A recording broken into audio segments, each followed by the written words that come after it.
The White House was in damage control mode on Wednesday as it sought to deflect blame for Tuesday night's sweeping electoral losses and reassure Republicans who fear President Trump's unpopularity will cost them at the polls in 2018.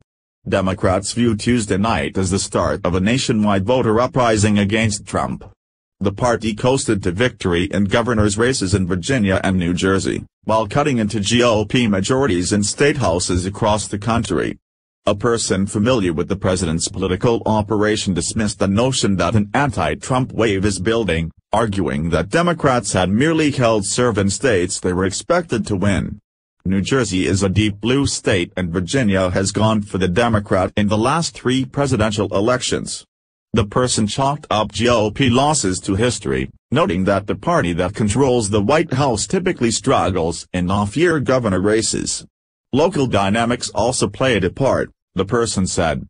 New Jersey Governor Chris Christie's unpopularity dragged down his lieutenant governor's bid to succeed him, the person argued, adding that Virginia GOP gubernatorial nominee Ed Gillespie, had lost the Senate race only 3 years earlier. Trump's historically low approval rating and liberal anger at the president played no part in driving the Democrats' blockbuster turnout on Tuesday night, according to the president's team. This is not about the president, the person said. Aides downplayed the importance of New Jersey and Virginia for the GOP in the 2018 and 2020 elections. These are blue states that the president didn't win last year, and candidly the results weren't even close last year in either of the states. Team Trump's reading of the political landscape is unlikely to calm nervous Republicans, who quickly blamed the president and mused about whether their control of Congress would be short-lived. GOP Representative Scott Taylor, VA, told The Hill that GOP's losses were a referendum on the Trump administration. There has to be some self-reflection at the top and how that's spilling over in the down ballot, Taylor said. I know they would tout the 4 congressional special elections we won, that's a little bit different. That's a localized thing. We underperformed in places that we should have crushed as Republicans. When you look at tonight in Virginia and the results that continue to come in, our leaders need to have some self-reflection.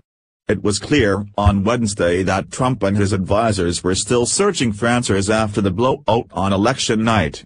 Trump immediately sought to separate himself from Gillespie, who lost to Democrat Ralph Northam by 9 points, saying he failed to fully embrace what his administration stands for.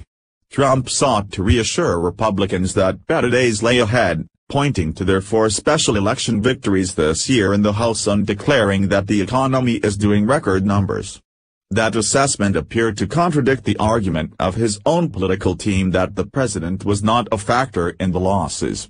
The person familiar with the operation said if any national political dynamic affected the race, it was that swing voters backed Democrats because they were frustrated by the lack of action by Congress on Trump's agenda.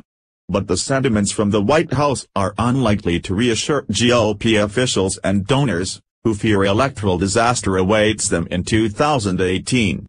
Democrats need to flip 24 seats to reclaim the House, and it appears like that could be within reach.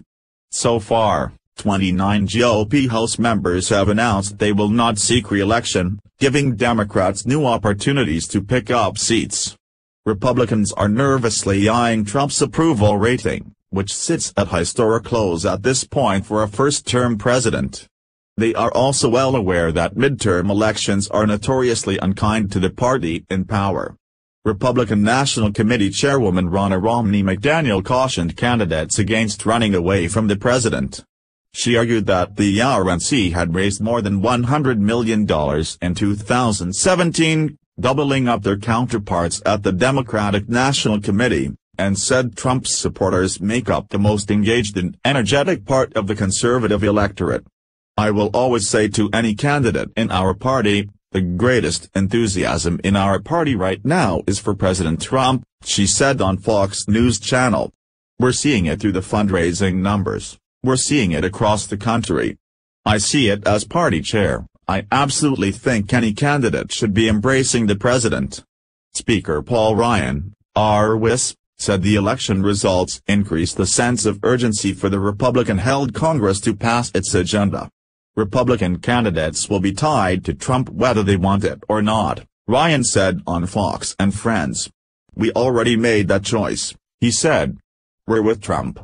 We already made that choice. That's a choice we made at the beginning of the year.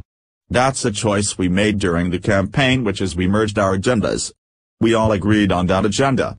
We're processing that agenda. Trump's allies are rallying behind him." They quickly pinned the blame on Gillespie, whose resume is stocked with establishment credentials. The former lobbyist was once an advisor to former President George W. Bush and served as chairman of the Republican National Committee.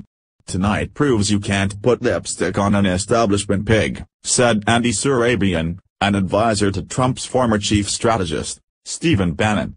Bannon's news outlet Breitbart brimmed with anti-establishment anger at Gillespie. "Republican Swamp Thing Gillespie rejected," said one headline, which described the former RNC chairman as a milquetoast establishment Republican tactician. The Breitbart wing believes that Gillespie's loss bolsters their argument that nominating Trump Republicans, not establishment figures, is the way forward for the GOP. Bannon is recruiting challengers to run against nearly every Republican facing re-election in the Senate, which has many in the party worried that they'll nominate unelectable far-right candidates or that incumbents will limp into the general election. Those close to Trump's political team, which is led by White House Political Director Bill Stepien, Legislative Affairs Director Mark Short and Vice President Pence's Chief of Staff Nick Ayers, claim they're not sweating any of it yet. They flatly dismissed the exit poll data that found Gillespie getting crushed in the Virginia suburbs and losing the college-educated white voters that Trump had won there only a year ago.